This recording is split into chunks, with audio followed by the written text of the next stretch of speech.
नमस्कार, मैं हूं AK कश्यप। आज एक ऐसे विषय पर बात करेंगे जो यूनिफाइड पेंशन स्कीम से संबंधित है। ये इशू खास करके इसलिए ज़्यादा महत्वपूर्ण इस वीडियो में रखता है क्योंकि जो मुद्दे यूनिफाइड पेंशन स्कीम से जो उठ चुके हैं वह माननीय सर्वोच्च न्यायालय में 12 फरवरी को यूनिफाइड पेंशन स्कीम से संबंधित केंद्र सरकार के अटॉर्नी जनरल और सॉलिसिटर जनरल ने अपना पक्ष रखा है। तो ये बहुत जल्द आपके सामने यूनिफाइड पेंशन स्कीम से संबंधित कुछ और बातें जो आपको क्लेरिफिकेशन के तौर पे आपको देखने को मिल सकता है। यहाँ पे आज जिस विषय पर बात करने जा रहे हैं वह विषय काफ़ी महत्वपूर्ण है। अगर नए जुड़े हैं तो चैनल को जरूर सब्सक्राइब करके बेल आइकन को दबा दीजिए। तो अच्छा लगेगा तो जरूर लाइक कीजिएगा, शेयर जरूर कर दीजिएगा ताकि ज़्यादा से ज़्यादा लोगों के पास यूनिफाइड पेंशन से स्कीम से संबंधित मुद्दे पहुँच सके। इस विषय को इसलिए ज़्यादा महत्ता के साथ देखा जा सकता है, इसका इंपॉर्टेंस इसलिए ज़्यादा बढ़ गया है क्योंकि ये मसला माननीय सर्वोच्च न्यायालय में 2 जजों के खंडपीठ में ये उठ चुका है। ये मसला किस विषय पर है? ये मसला नेशनल पेंशन स्कीम और यूनिफाइड पेंशन स्कीम के बीच में नहीं फंसा हुआ है। ये मसला फंसा हुआ है ओल्ड पेंशन स्कीम से संबंध में। ये जिला न्यायालय से संबंधित पदाधिकारियों से संबंधित मसला है, लेकिन ये अगर कुछ जिला न्यायपालिका पदाधिकारियों के संबंध में अगर कुछ माननीय सर्वोच्च न्यायालय के द्वारा अगर कुछ आदेश पारित होता है, अगर उनके पक्ष में अगर आदेश जाता है तो आने वाले समय में केंद्र सरकार के 23 लाख कर्मचारियों को डायरेक्ट बेनिफिट भी मिल सकता है। क्योंकि यहाँ जो डायरेक्ट जो दलील दिया गया है सुप्रीम कोर्ट में एडवोकेट सॉलिसिटर जनरल और अटॉर्नी जनरल के द्वारा, तो ये दलील क्या है और क्या इस पर सुप्रीम कोर्ट ने क्या संज्ञान लिया है, कैसे परिवर्तन हो सकता है या यथावत यूनिफाइड पेंशन स्कीम बना रह सकता है, इसको आप जरूर लास्ट तक देखिएगा। देखिए, ये मुद्दा 23 लाख कर्मचारियों को होगा फायदा। सुप्रीम कोर्ट में ये मुद्दा उठा है। केंद्र सरकार ने कहा है कि हम यूनिफाइड पेंशन स्कीम 1 अप्रैल 2025 से भारत में केंद्रीय कर्मचारियों के लिए प्रभावी कर रहे हैं जो एनपीएस में पहले 1 जनवरी 2004 के बाद कवर रहे हैं। वे जो जितने मसले आप देख रहे हैं, आज के इस जो मसला उठा है वह न्यायिक अधिकारियों के पेंशन के मुद्दे को सुलझाने की उम्मीद से उठाया गया है। हुआ क्या है कि बहुत से ऐसे न्यायिक अधिकारी हैं जो बहुत कम पेंशन पे एक जुडिशियल सर्विस में होने के बावजूद भी काफ़ी कम पेंशन में उनको गुजारा करना पड़ रहा है। आजीविका एक बहुत बड़ा विषय होता है और इस आजीविका में न्यूनतम पेंशन का सहारा लेकर एक अगर बात करें कि भारत के न्यायिक व्यवस्था के अंतर्गत भी कुछ ऐसे अधिकारी हैं जिनको कम भत्ते में गुजारा करना पड़ रहा है, उन्हीं का मसला सुप्रीम कोर्ट में उठा है। अब जब सुप्रीम कोर्ट में ये मसला उठा है तो ये था कि आप ओपीएस दीजिए, ओल्ड पेंशन स्कीम दीजिए। सरकार ने उन लोगों को न्यू पेंशन स्कीम से आच्छादित कर रखा है, कवर कर रखा है। अब हुआ क्या कि सरकार ने अपना दलील वहाँ पे पेश किया है क्योंकि आप जान ही रहे कि 25 जनवरी 2025 को वित्त मंत्रालय ने इसे अधिसूचित कर दिया है और वह है यूनिफाइड पेंशन स्कीम। पहले भी जो सुप्रीम कोर्ट में माननीय न्यायालय में बहुत सारे पेंशन से संबंधित मुद्दे उठते रहे हैं।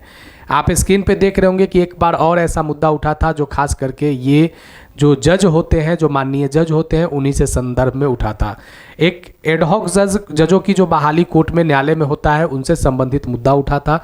सुप्रीम कोर्ट को इसमें इंटरफेयर करना पड़ा था। हाई कोर्ट और सुप्रीम कोर्ट के अलग अलग डिसीजन के बाद ये कहा गया था कि एडहॉक जजों को भी पेंशन की सुविधा से वंचित नहीं किया जा सकता है। ये मुद्दा तमिलनाडु के फास्ट ट्रैक कोर्ट से संबंधित रहा था और ये कहा गया था, यहाँ पे सुप्रीम कोर्ट ने इस बात को कहा था कि एडहॉक और अनुबंध की नियुक्ति में फ़र्क आप नहीं कह सकते हैं कि महज विज्ञापन और नियुक्ति पत्र में यह लिख देना कि नियुक्ति 5 वर्ष के लिए है, नियुक्ति की प्रकृति नहीं बदलती है। ये एक गंभीर मसला रहा है। बहुत सारे ऐसे रीट दायर हैं माननीय सर्वोच्च न्यायालय में जो पेंशन और एनपीएस या ओपीएस से संबंधित है। आज के इस विषय में देखिए कि अगर यूपीएस से संबंधित जो तर्क केंद्रीय सरकार के अटॉर्नी जनरल ने जो पक्ष रखा है और सॉलिसिटर जनरल ने जो पक्ष रखा है, इन्होंने कहा कि 1 अप्रैल 2025 से हम यूपीएस लागू कर रहे हैं। ये सभी जो न्यायिक पदाधिकारी हैं उन लोगों को हम यूपीएस यानी यूनिफाइड पेंशन स्कीम से कवर करेंगे जो लोग एनपीएस में कवर है। अब मसला ये है कि क्या ये न्यायिक अधिकारी जो हैं क्या ये यूपीएस से सेटिस्फाइड हो सकते हैं? अब ये सब बातों को गंभीरता से देखते हुए सुप्रीम कोर्ट के 2 जजों के बेंच ने माननीय लोगों ने किया क्या कि कहा कि नहीं, हम 12 सप्ताह के लिए सुनवाई को टाल देते हैं। यानी यह सुनवाई लगभग मानकर चलिए कि अगर मई महीने में होती है 2025 में, तो उससे पहले 1 अप्रैल 2025 को यूनिफाइड पेंशन स्कीम प्रभावी हो जाएगा। क्योंकि यहाँ पे अलग अलग सोशल मीडिया प्लेटफॉर्म पे ये बातें जो है यूनिफाइड पेंशन स्कीम का मुद्दा सुप्रीम कोर्ट में कैसे उठा है, ये काफ़ी ज़्यादा एक बहुत बड़ा इशू बन चुका है। क्योंकि ये डायरेक्ट ऐसा हुआ है कि सीधे ये मुद्दा जो है वह अभी 1 अप्रैल 2025 से प्रभावी होने वाला है। उससे पहले ही इससे संबंधित जो बहस है वह माननीय सर्वोच्च न्यायालय में शुरू हो गए हैं। अगर कुछ बदल जाता है, कर्मचारियों के पक्ष में अगर आता है, तो इससे केवल न्यायिक अधिकारी ही नहीं बल्कि आने वाले समय में भारत सरकार के 23 लाख कर्मचारी और राज्य अगर लागू करता है तो 90 लाख राज्य कर्मचारियों को भी फायदा हो सकता है। देखिए मसला क्या है यहाँ पे, इस विषय को जरा देख लीजिएगा। केंद्र की ओर से जो अटॉर्नी जनरल आर वेंकटरमनी और सॉलिसिटर जनरल तुषार मेहता ने पेश हुए हैं और पीठ को यूपीएस के बारे में जानकारी दिया है। जस्टिस BR गवई और जस्टिस ऑगस्टिन जॉर्ज मसीह के पीठ ने केंद्र के वकील के दलील को सुना है और यहाँ जो दलील दिया गया है कि एकीकृत पेंशन न्यायिक अधिकारियों सहित सभी कर्मचारियों के पेंशन संबंधित चिंताओं को दूर करता है। ये सरकार का दलील है कि हम जो यूपीएस दिए हैं यह केवल न्यायिक अधिकारी नहीं बल्कि इससे जो अन्य कर्मचारी भी हैं उनकी भी चिंताओं को हम दूर कर देंगे यूपीएस के माध्यम से।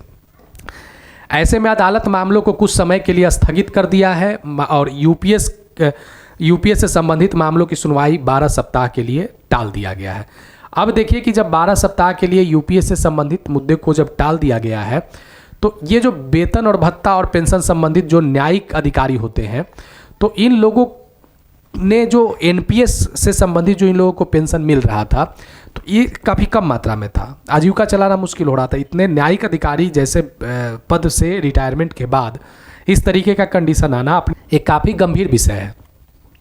अगर 12 सप्ताह के लिए जो सुनवाई टला है, अगर इसके बाद अगर कुछ डिसीजन होता है यूपीएस में, तो यहाँ पे क्या कर्मचारियों के पक्ष में अगर आता है, अगर कर्मचारियों के पक्ष में आएगा तो 2-3 बातों पर तो बहुत ज़रूरत है जिसको न्यायालय में समझा जा सकता है। अगर कर्मचारियों के पक्ष में आता है तो सबसे पहले जिस मुद्दे को अगर यूपीएस में अगर सुधार की ज़रूरत है तो वहाँ पे एक वीआरएस का मुद्दा है कि जब आप 60 वर्ष की उम्र शुरू करेंगे तब आपकी पेंशन की राशि शुरू होगी। दूसरा मुद्दा यहाँ पे जो 50% की राशि 25 साल की सेवा के बाद पेंशन के रूप में एस्योर्ड जो किया जा रहा है, यह भी एक मुद्दा है।